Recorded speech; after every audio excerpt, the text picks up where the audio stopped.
हर नई शुरुआत में उम्मीद छिपी होती है। मेरा नाम आभासी है और ये मेरी बहुत सी कहानियों में से एक कहानी है। जैसे ही मैंने कॉलेज खत्म किया और एक पब्लिशिंग ऑफिस में अपनी पहली जॉब ज्वाइन की, मेरे मन में उम्मीदों का एक नया संसार बस गया।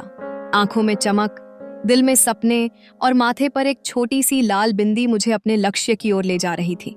मेरे मन में यह धारणा थी कि मेरी कहानियां पूरी दुनिया को अपनी ओर खींचेंगी। ऑफिस का माहौल अनजान था, लेकिन तभी मेरी नजरें आर्यन पर ठहर गईं। उनका लंबा कद और आत्मविश्वास से भरा चेहरा जैसे कुछ कहता हुआ था। पहली मुलाकात में उनकी आंखों से देखा गया जादू अब भी याद है, जब हमारी उंगलियां फाइल पकड़ाते समय छू गईं। एक हल्की मुस्कान और उनके शब्द केयरफुल आभासी से एक खेल शुरू हुआ। यह एक ऐसा खेल था जिसमें जितना मौका था उतनी ही धड़कनें थीं।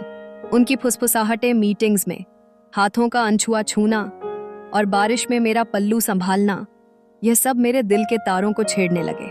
ऑफिस की सीमाएं टूटने लगीं और मुझे लगने लगा कि यही मेरा प्यार है और यही है मेरा प्रिंस।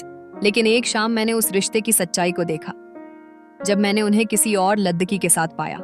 मेरे हाथ से कॉफी गिर गई और मैंने खुद से पूछा, क्या मैं सिर्फ एक खेल थी? वह क्षण मेरे लिए एक झटके की तरह था, लेकिन मेरी असली ताकत वहीं से जागी। मैंने ठान लिया कि मुझे गिरा नहीं सकेगा। अगले दिन मैंने आर्यन को साफ संदेश दिया, let's keep it professional mister Aryan. उस क्षण उनकी मुस्कान गायब हो गई, लेकिन मेरी हिम्मत लौट आई। मैंने अपनी कहानियों में नई जान डालकर दिन रात मेहनत की। कुछ महीनों में मेरी पहली किताब टूटी, लेकिन पूरी छप गई। जिस दिन मैंने उसके लॉन्च पर लाल साड़ी और लाल बिंदी पहनकर उपस्थित हुई, मेरी आंखों में आंसू नहीं बल्कि आत्मविश्वास था। मैंने स्टेज पर कहा, जिंदगी में प्यार से बड़ा सबक है खुद से प्यार करना।